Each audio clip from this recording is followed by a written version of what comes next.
చివరగా శ్రీనాథుడు నాటకంలో ఆయన ఆ చివరి దశలో కప్పం కట్టలేక ఆయన పడేటువంటి బాధలు, దివిజ కవివరుల గుండెలు దిగ్గు ఎనగా అరుగుచున్నాడు శ్రీనాథుడు అమరిపురికి అని ఒక పద్యం ఉంది. అవును, అది చివరి పద్యం. అది చివరి పద్యం. దానికి ముందు ఆ సన్నివేశం ఒకసారి మన ప్రేక్షకులకి దాన్ని చూపిస్తే. 700 టంకాలు కట్టాలి. అసలు నిజంగా టంకాలు కట్టడం కాదు అక్కడ ప్రాబ్లం. అక్కడ రాయస ప్రభు అని ఒక ట్యాక్స్ కలెక్టర్ ఉన్నాడు ఆ కృష్ణా తీరంలో. వాడు ఒక దుర్మార్గుడు. గజపతులకి వాడు ఒక పాలిగాడు లాంటివాడు. వాడు ఏం చేశాడు, ఈయన ఇక్కడెందుకు ఉన్నాడు, ఇక్కడే ఎందుకు భూమిని తీసుకున్నాడు, నా ఏరియాలోకి వచ్చాడేంటి ఈయన, నాకేమన్నా పెడతాడా ఎర్త్ అనేటువంటి యొక్క భయంలో పడిపోయాడు.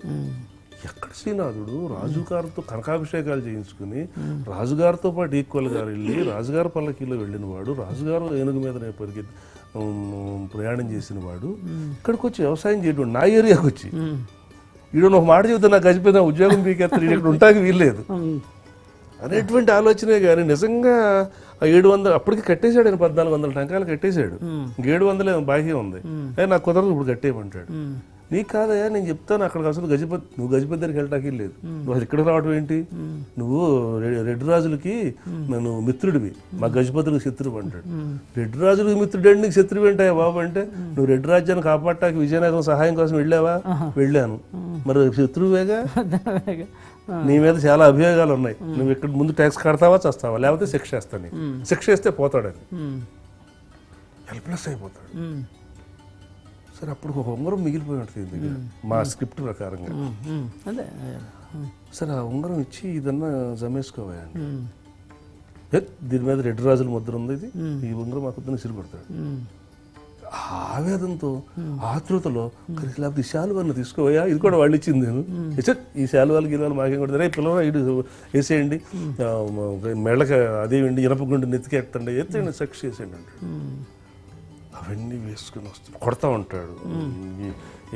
వేసారు, బండకో వేసేసారు, పైన మినపగుండు పెట్టారు, ఈ గొలుసులతో బంధించేశారు, ఇక కోడాలతో కొడుతున్నారు.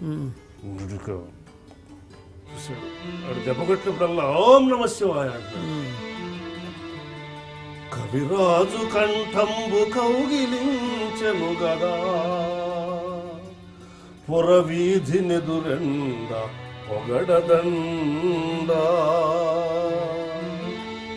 సార్వభౌముని భుజస్తంభమెక్కెను గదా, నగరి వాకిట నుండు నల్లగుండు, వీరభద్రారెడ్డి విద్వాంసుముల్ చేత వియ్యమందెను గదా వెదురుగొడియా,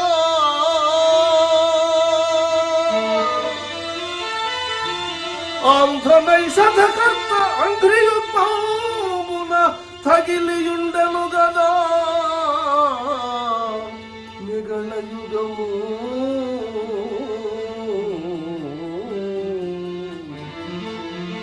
కృష్ణవేణమ్మగుని పోయి ఇంత ఫలము, బిలబిలాక్షులు తినిపోయే తిలలు పెసలు, ఒడ్డు పల్లెను గొడ్డేరి మోసపోతి, ఎట్లు చెల్లింపు టంకంబు 700.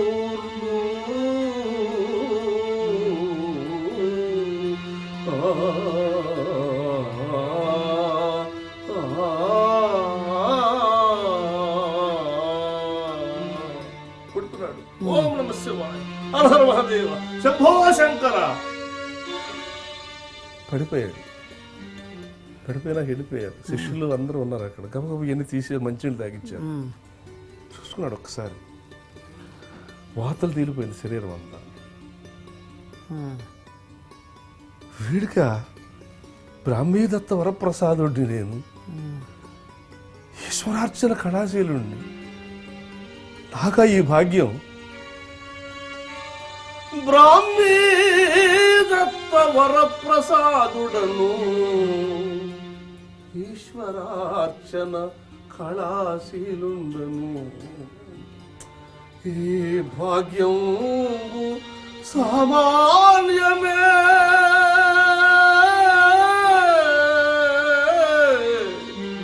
ఈ భాగ్యం సామాన్యమే.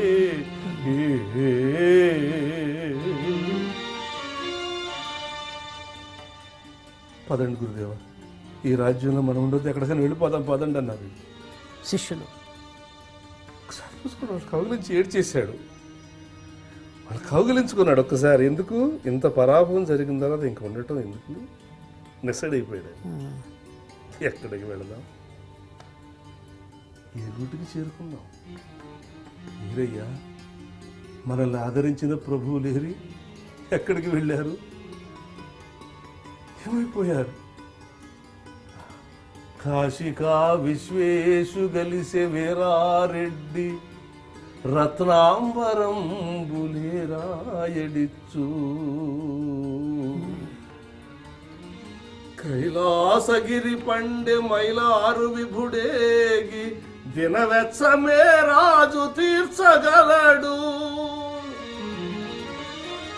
రంభగూడె తెనుంగురాయ రాహుత్తుండు కస్తూరికే రాజు ప్రస్తుతింతూ. స్వర్గస్థుడయ్య విసన మంత్రి, స్వర్గస్థుడయ్య విసన మంత్రి, మరి హేమ పాత్ర అన్నమెవ్వరి పంక్తి గలదు. భాస్కరుడు మున్నే దేవుని పాలికే, భాస్కరుడు మున్నే దేవుని పాలికే. కలియుగంబున ఇక ఉండ కష్టమనుచు. మీ పౌరాణిక నాటక అనుభవాలని శ్రావ్యంగా మనోహరంగా ప్రేక్షకులు మది పులకించే విధంగా పద్యాలను ఆలపించి ఎంతో రసానుభూతుల్లో వాలలాడించి ప్రేక్షకుల్ని మైమరిపించినటువంటి మీకు కృతజ్ఞతలు. నేను కూడా కృతజ్ఞతలు చెప్పుకోవాలి.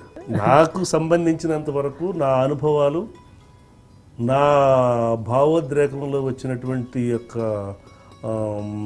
ఆలోచన కావచ్చు, అనాలోచితం కావచ్చు, ఏదన్నా కావచ్చు, నాలోంచి వచ్చినటువంటి యొక్క మాటలన్నీ కూడా మీరు విని ఏదన్నా ఉంటే నాకు తెలియపరిచి ఇది నువ్వు మార్చుకో అంటే నేను మార్చుకుంటాను. ఇవే మార్గదర్శక సూత్రాలు అయితే కాదు. కాబట్టి నా అనుభవాలని చెప్పాను. ఈ అనుభవాలకి ప్రేక్షక దేవుడు ఎలా స్పందించినా, ఏదైనా ఇంకా నేను పొరపాటుగా ప్రవర్తించిన కానీ పొరపాటుగా మాట్లాడినటువంటి విషయాలు ఏమైనా ఉంటే నాకు ఫోన్ ద్వారానో ఉత్తరాల ద్వారానో తెలియజేస్తే నేను సరిదిద్దుకుని ఇంకా మంచి నటుడు అవడానికి ప్రయత్నం చేస్తానని చెప్పుకుంటూ నాకు ఈ అవకాశం ఇచ్చినందుకు నేను కృతజ్ఞతలు చెప్పుకుంటాను. నమస్కారం. చూశారు కదా, ఈరోజు తెలుగు పౌరాణిక నాటక రంగానికి ఒక దిశను నిర్దేశించినటువంటి, మనం తెలుగు జాతి గర్వించదగినటువంటి నటులు శ్రీ గోపాలకృష్ణ గారు. తెలుగు నాటకానికి అంతర్జాతీయ ఖ్యాతి పెట్టిన నటులు ఆయన. వచ్చే వారం మరో ప్రముఖ రంగస్థల నటునితో.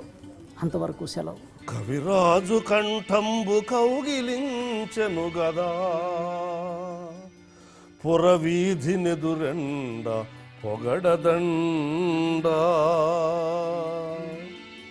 సార్వభౌముని భుజస్తంభమెక్కెను గదా, నగరి వాకిట నుండు నల్లగుండు.